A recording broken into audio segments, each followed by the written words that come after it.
Hello दोस्तों, कैसे हैं? आई होप कि आप मस्त होंगे, मगन होंगे और अपने परिवार के साथ मन मस्त होंगे। जैसा कि अभी आप मुझे देख रहे हैं कि एक क्लास में हूँ और आपके लिए एक वीडियो बना रहा हूँ। और पटना में हर एक कोचिंग में छुट्टी मिला है और क्लास कोचिंग बंद है।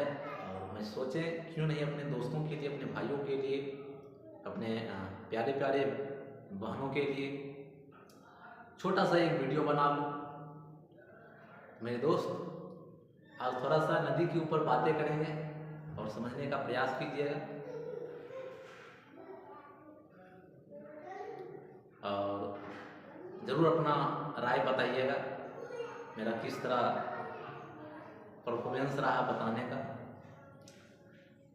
समझिएगा, आज गंगा नदी के ऊपर बात करेंगे। हालांकि गंगा में भारत में सैकड़ों नदियां बहती है, जिसमें से आज मैं एक गंगा नदी के ऊपर बात करूंगा। जैसा कि हम सभी जानते हैं, गंगा नदी, इतना तो जानते हैं गंगा नदी के बारे में, गंगा भाई पवित्र नदी है। इसमें स्नान करने से मन की शांति मिलता है। कोई भी पर्व त्योहार होता है ना, तो एक बार गंगा स्नान कर लेती है माता बहन, है कि नहीं? चलिए, मैं गंगा नदी के ऊपर बात करते हैं, ज़्यादा समय ना गंवाते हुए। तो थोड़ा सा ध्यान से समझिएगा मेरे भाई। गंगा नदी की जब मैं बात करता हूं, गंगा नदी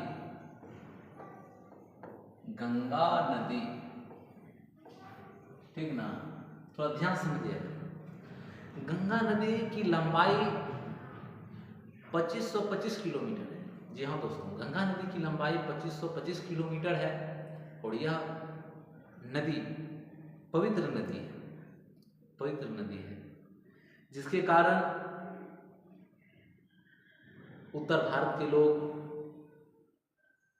धार्मिक अनुष्ठानों में गंगा नदी के जल का उपयोग करते हैं। मेरे दोस्त ध्यान समझिए, उत्तर भारत के लोग धार्मिक अनुष्ठानों में, कहने का मतलब पूजा पाठ, कोई भी काम होता है, शुभ काम आरंभ होता है, तो वहाँ गंगा जल का उपयोग किया जाता है। इसलिए कहते हैं उत्तर भारत के लोग गंगा नदी के जल का उपयोग धार्मिक अनुष्ठानों में करते हैं। मेरे दोस्त ध्यान समझिएगा, पहला पॉइंट ध्यान समझिएगा।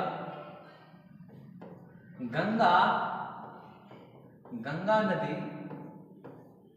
की लंबाई, जब मैं गंगा नदी की लंबाई की बात करता हूं, इसकी लंबाई 2525 किलोमीटर है। जी हाँ दोस्तों, 2525 किलोमीटर है। दूसरा पॉइंट की मैं बात करता हूं तो गंगा नदी आप देखते हैं, वर्ष 2008 ईस्वी में गंगा नदी को राष्ट्रीय नदी घोषित किया गया। वर्ष 2008 ईस्वी में भारत का राष्ट्रीय नदी घोषित किया गया। वही जब मैं 2009 की बात करता हूं, तो भारत 2009 की मैं जब बात करता हूं, तो गंगा नदी में एक मछली पाई जाती है, डॉल्फिन, जिसका हर कोई नाम सुना होगा। और गंगा नदी का राष्ट्रीय जलीय जीव घोषित किया गया 2009 ईस्वी में। यहाँ पे गंगा नदी की राष्ट्रीय जलीय जीव कौन है? तो डॉल्फिन है। कब घोषित किया गया? तो 2009 ईस्वी। वही जब मैं 2017 की बात करता हूं, मेरे प्यारे लाल, मेरे भाई, मेरे दोस्त, मेरे जिगर का टुकड़ा, मेरे जेब का रुपया, 2017 की जब मैं बात करता हूं, वर्ष 2017 की जब मैं बात करता हूं, तो 2017 में उत्तराखंड उच्च न्यायालय ने गंगा और यमुना नदी को जीवित मानव का दर्जा दिया। जीवित मानव का दर्जा दिया गया। गंगा और यमुना नदी, ये एग्जाम में पूछा हुआ प्रश्न है कि जीवित मानव का दर्जा दिया गया 2017 में उत्तराखंड उच्च न्यायालय द्वारा किन दो नदियों को? तो जवाब देना है गंगा और यमुना नदी। इसके बाद मैं बात करता हूं, एक पॉइंट ध्यान दीजिएगा, मैं आपसे क्वेश्चन करता हूं और उसका जवाब देना है आपको। अलकनंदा नदी और भागीरथी नदी की संगम को क्या कहते हैं? कमेंट बताइए। नहीं जानते हैं तो सुनिएगा, 25 सेकेंड का समय देता हूं, सोचिए। अलकनंदा नदी और भागीरथी नदी के संगम को क्या कहते हैं? आओ, खत्म हो गया आपका समय। उसको कहते हैं देवप्रयाग। देवप्रयाग कहा जाता है। समझ गए? तो बस समझिएगा, 2008 ईस्वी में भारत का राष्ट्रीय नदी गंगा नदी को घोषित किया गया। कोई पूछेगा भारत का राष्ट्रीय नदी कौन है, तो गंगा नदी है। कब घोषित किया गया? तो 2008 ईस्वी में किया गया। गंगा नदी का राष्ट्रीय जलीय जीव कौन है? तो डॉल्फिन है। कब घोषित किया गया? 2009 में। ओके, अब इसके आगे की मैं बात करता हूं। जब इसके आगे की मैं बात करता हूं तो गंगा नदी का उद्गम, गंगा नदी का उद्गम, ध्यान सुनिए। गंगा नदी की उद्गम की जब मैं बात करता हूं तो इसको सुनने का चीज है, और सुनिए, ठीक ना। यदि मेरे पास इंडियन मैप होता, क्योंकि आज तो आए और आज ही वीडियो शूटिंग करना स्टार्ट कर दिए, तो उसमें होता है पहले से सेटिंग करना पड़ता है इंडियन मैप का, और उसके थ्रू आपको यदि बताते हैं तो थोड़ा बेहतरीन रूप से समझ में आता है। तब पर भी थोड़ा समझिए, ज़्यादा समय नहीं लूँगा, ठीक ना। वीडियो इसके पहले किए थे तो रुक गया था, तो बीच बीच में हमको देखना भी पड़ता है वीडियो चल रहा है कि नहीं चल रहा है। चलिए, अभी तक तो पूरा फ्रेश है, समझ काफ़ी ले लिया आपका। चलिए, बहुत अच्छा। चलिए, गंगा नदी की उद्गम की मैं बात करता हूँ तो आप लोग एक नाम सुने होंगे, उद्गम और संगम। उद्गम क्या होता है मेरे दोस्त? देखो, उद्गम जहाँ से नदी निकलती है, जिस जगह से नदी निकलती है उस जगह को क्या कहते हैं? उद्गम। उस नदी का उद्गम। तो जहाँ से नदियाँ निकलती है उसे कहते हैं उद्गम, और जहाँ प्रवेश करती है, जहाँ मिलती है, उसे कहते हैं संगम। जहाँ कई सारी नदियाँ मिलती है, आपस में मिलती है, उसे संगम कहते हैं। क्या कहते हैं? संगम या मुहाना कहा जाता है। मेरे दोस्त, जहां से नदी निकलती है उद्गम, जहां मिलती है संगम। तो वही मैं जब गंगा नदी का उद्गम माने गंगा नदी कहां से निकलती है, तो इसके बारे में थोड़ा समझिएगा मेरे दोस्त। भारत के उत्तर में जो है ना उत्तराखंड है, वहां एक संतोपत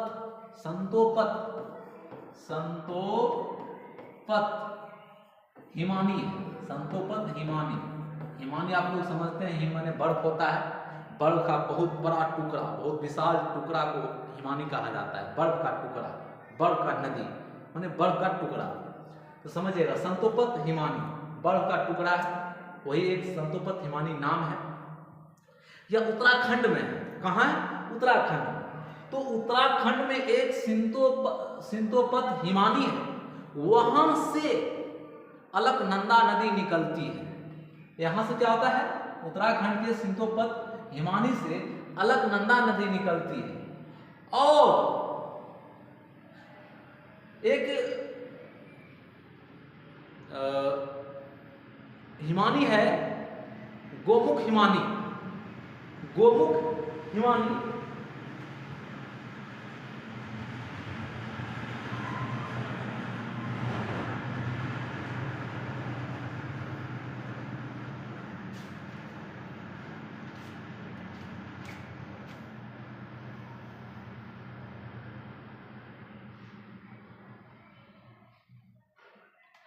चलिए, एक संतोपत हिमानी और एक गोमुख हिमानी है, वहां से भागीरथी नदी निकलती है। गोमुख हिमानी से, गोमुख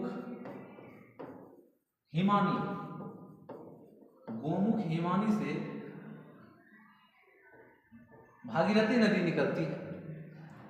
ये दोनों नदी जहां मिलती है, ये दोनों नदी जहां मिलती है उसे कहते हैं देव प्रयाग। देव प्रयाग उसे कहा जाता है देव प्रयाग। दोनों नदी की संयुक्त धारा को, दोनों नदी की संयुक्त धारा को ही गंगा नदी कहा जाता है। गंगा नदी, मेरे दोस्त गौर फरमाइए, दोनों नदी की संयुक्त धारा को ही गंगा नदी कहते हैं। दोनों नदी की संयुक्त धारा को ही गंगा नदी कहते हैं। गंगा नदी, जब मैं गंगा नदी की बात करता हूं तो गंगा नदी भारत के उत्तराखंड राज्य में सर्वप्रथम पर्वतीय क्षेत्र में बहती है।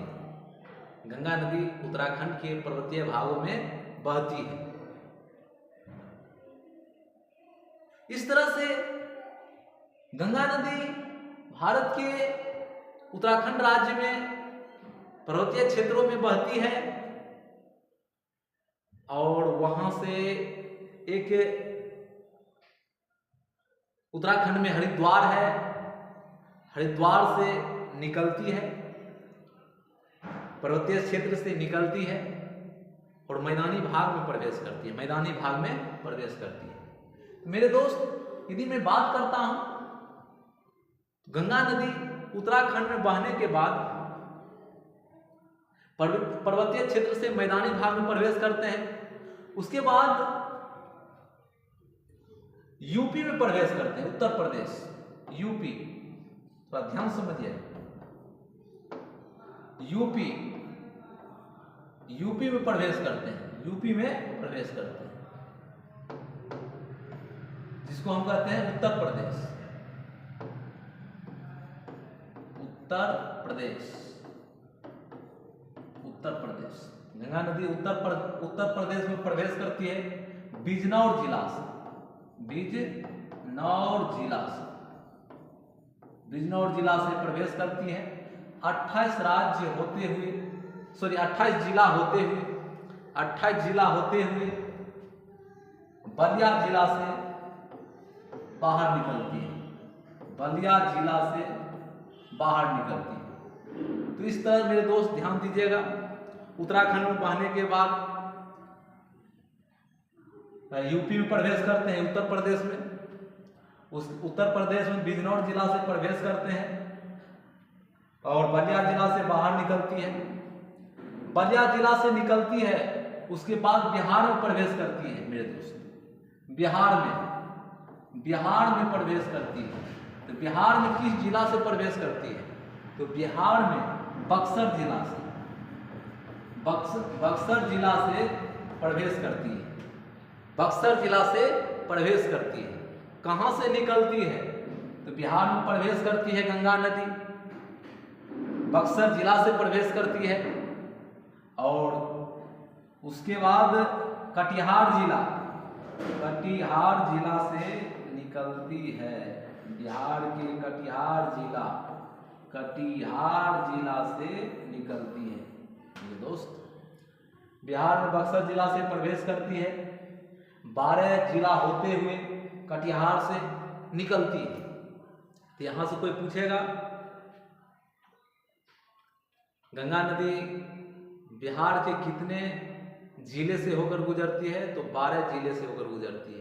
यूपी के कितने जिले से होकर गुजरती है? तो 28 जिले से होकर गुजरती है।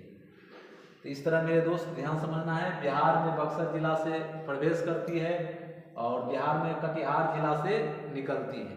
उसके बाद क्या होता है? तो ये गंगा नदी, गंगा नदी, गंगा नदी, गंगा नदी एक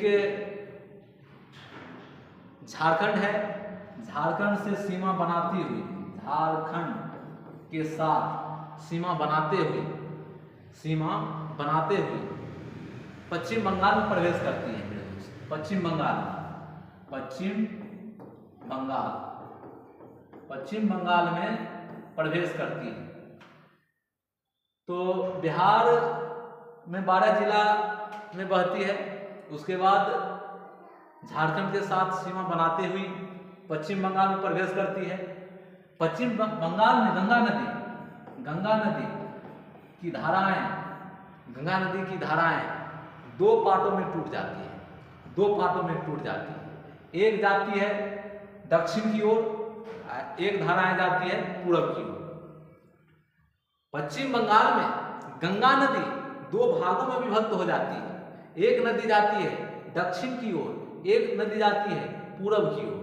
तो दक्षिण की ओर जो धाराएं जो धाराएं दक्षिण की ओर जाती है उसे कहा जाता है हुगली नदी। और जो धाराएं पूरब की ओर जाती है उसे कहते हैं भागीरथी नदी।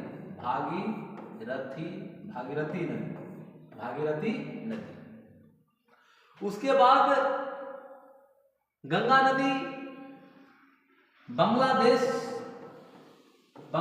में प्रवेश करती है। याद है दोस्त, बांग्लादेश में गंगा नदी को पद्मा के नाम से जानते हैं। जी हाँ दोस्तों, बांग्लादेश में गंगा नदी को पद्मा के नाम से जानते हैं। और बांग्लादेश में एक नदी है जिसका नाम है मेघना। और मेघना से मिल जाती है गंगा नदी किससे मिल जाती है? तो मेघना से मिल जाती है। और अपना जल गंगा नदी अपना जल मेघना नदी के साथ बंगाल की खाड़ी में गिराती है। बंगाल की खाड़ी में गिराती है। तो इस तरह से मैं आपको बताया हूं। तो मेरा वीडियो कैसा लगा कमेंट में जरूर बताइए। मेरे दोस्त एक बात बताते हैं, ये गंगा नदी जो है ना, गंगा नदी बिहार को दो बराबर भाग में बांटती है। दो भागों में विभक्त करती है। तो मेरा वीडियो कैसा लगा कमेंट थोड़ा जरूर बताइएगा। ये मेरा पहला प्रयास था। फिर मिलते हैं और कमेंट में बताइए कैसा लगा। जय हिंद, जय भारत।